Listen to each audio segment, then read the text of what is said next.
días. Buen día, ¿cómo estás? Muchas gracias por la invitación. Sí, la conozco, a la doctora Simián. Somos colegas porque yo también soy investigador del CONICET. Tengo categoría de principal en el CONICET.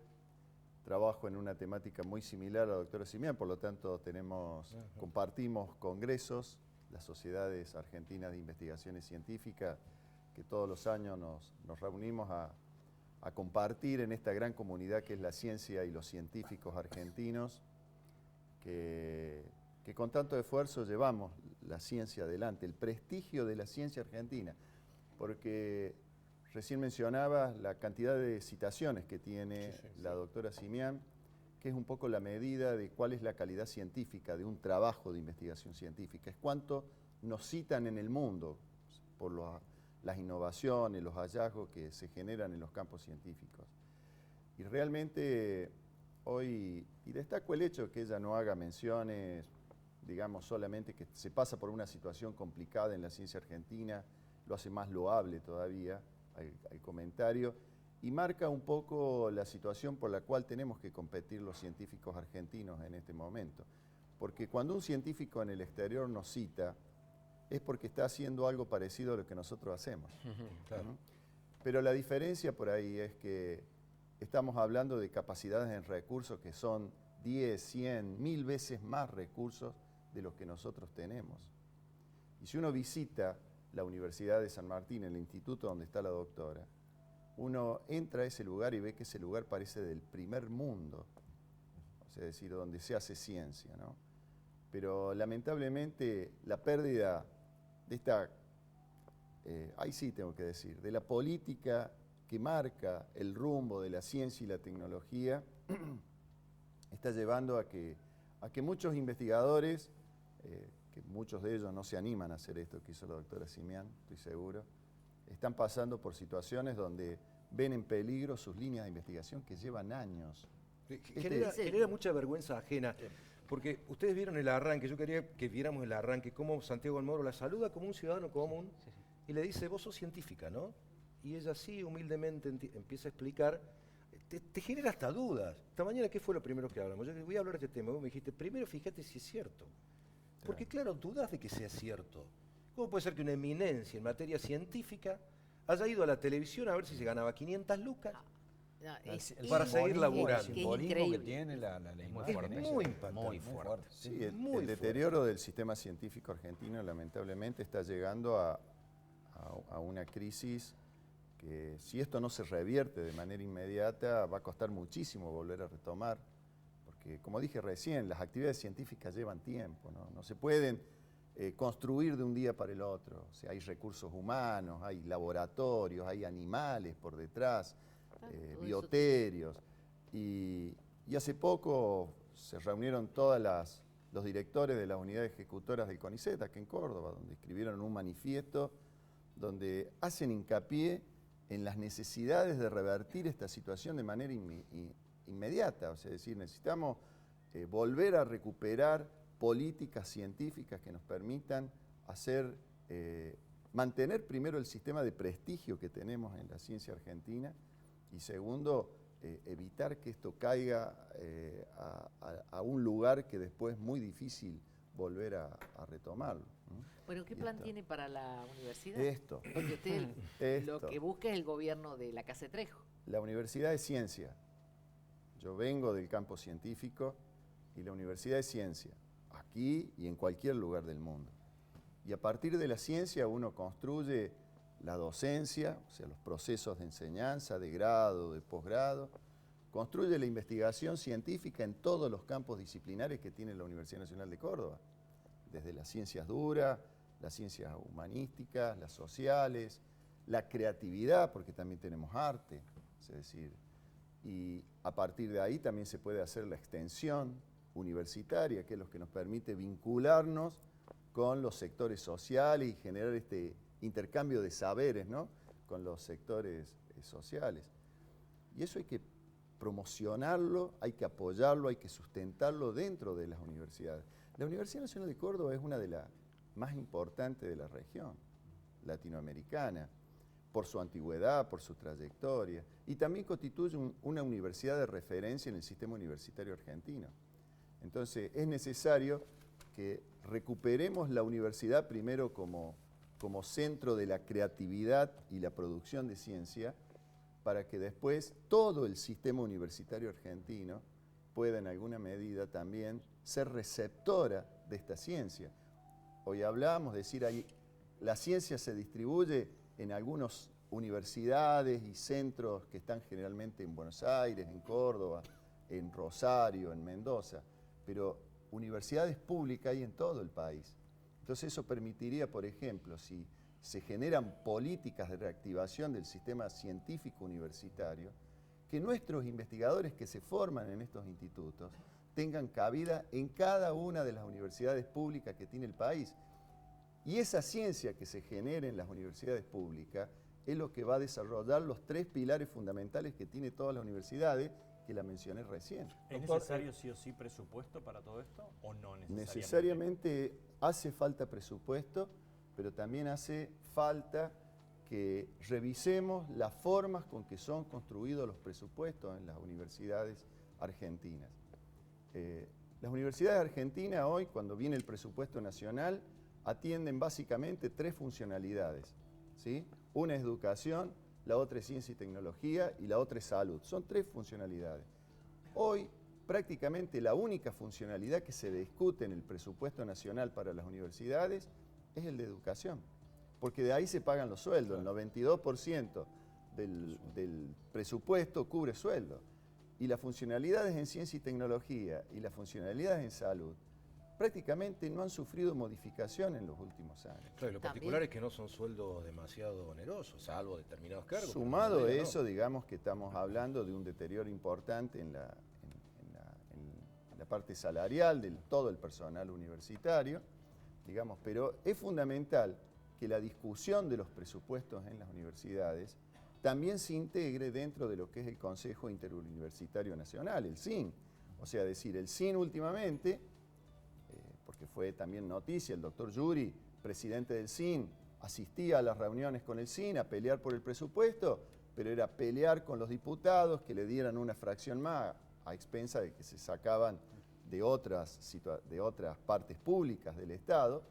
Pero acá lo que hay que replantear, y esto la Universidad Nacional de Córdoba tiene que ser el eje fundamental de ese replanteo, es decir, volver a replantear un nuevo sistema presupuestario para las universidades nacionales. Justamente le iba a preguntar qué lo diferencia de la gestión del doctor Yuri, que va por la reelección, y de la licenciada Altamirano. Básicamente, todos nosotros a lo mismo, más sí, o menos, todos trabajamos sí, en defensa de la universidad pública, para que la educación superior sea un bien social, un derecho humano. Todo eso están en las plataformas de los 3 candidatos. Lo que tal vez se diferencia, es decir, ese es el fin, pero ¿cuál es el medio que nos lleva a ese fin? Ahí puede estar la diferencia. Yo creo que la Universidad Nacional de Córdoba, y sin desmerecer los profesionalismos y las profesiones, ha retrocedido, ha vuelto a ser una universidad netamente profesionalista, digamos, por decirlo de alguna manera. Y esto queda plasmado con este sistema electoral ahora, porque esto hay que hablar también, ¿no es cierto? Es decir, este sistema electoral, que lo loable es la elección por el voto directo, lo complicado es cómo se analizan o se calculan la ponderación de esos votos.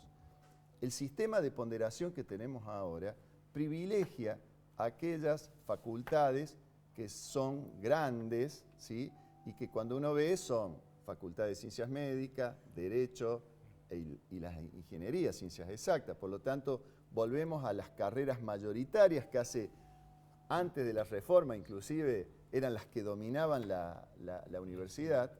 Entonces, y se corre o se deja a un costado aquellas facultades o carreras que le dan el tinte científico a las universidades. Por ejemplo, los bioquímicos, los farmacéuticos, los licenciados en química biológica, o sea, los de biología, FAMAF, los matemáticos, los físicos, o sea, es decir, que son los que alimentan las disciplinas científicas de las universidades. O sea, en estos sistemas quedan al margen, quedan corridos, sin posibilidades de representaciones.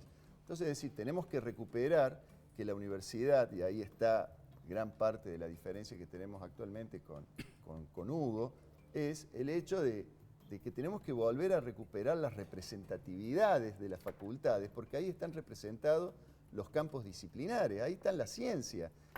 Y si yo les digo que la universidad es ciencia, tenemos que volver a construir los campos científicos, plataformas científicas, que nos permita de alguna manera poder interaccionar con las distintas disciplinas, la riqueza de recursos humanos que tiene la Universidad Nacional de Córdoba. Coincidimos, doctor. Necesito hacerle una pregunta e ir ya a la Sí. pausa. La pregunta tiene que ver con la tasa de egreso de la universidad y con el tipo de profesionales que necesita hoy la sociedad. Ese tema, que en muchos casos puede no ser agradable políticamente porque nadie quiere meterse en ese tema, pero en verdad, ¿qué profesionales necesita hoy Argentina? ¿Y por qué tiene que pagar el erario público a un estudiante que tarda muchísimos años cuando hay otros que pueden hacerlo en menos tiempo? Sí, el problema del egreso de nuestros estudiantes del sistema universitario básicamente está sentado en el ingreso y en la permanencia, principalmente en la permanencia. Que un estudiante se mantenga durante una carrera universitaria no es solo una cuestión académica y de rendimiento académico, es multifactorial.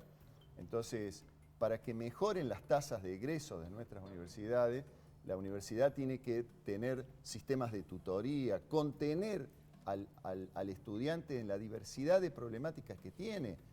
El estudiante nuestro está atravesado por la problemática social, la problemática de violencia, de discriminación. Entonces la universidad tiene que atender... Con lo que hay no alcanza becas. Con lo que y hoy no demás. alcanza. No alcanza.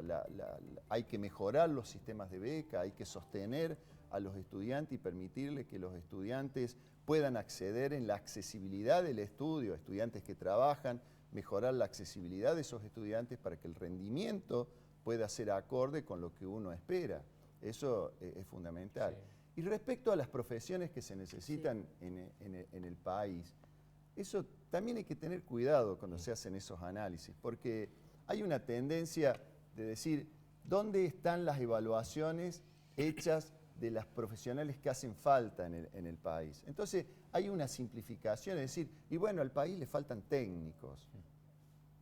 Es un poco, digamos, superficial ese análisis, en el sentido, lo que el país necesita son individuos formados con un criterio, con racionalidad científica, formar intelectuales, y eso surgen de las universidades. La derivación después que tienen en esa formación a las necesidades que tiene el país, surgen del propio impacto que tiene esa formación. Y para agregar algo más, uno ve lo que ocurre y lee lo que ocurre en el resto del mundo, y es al revés. En los países del primer mundo donde el acceso a la universidad no es gratis, eso también hay que decirlo y es carísimo, por el caso de Estados Unidos, son las universidades las que dicen hacia dónde va la sociedad. Exacto. No al revés, que la sociedad le diga a las universidades hacia dónde tienen que ir.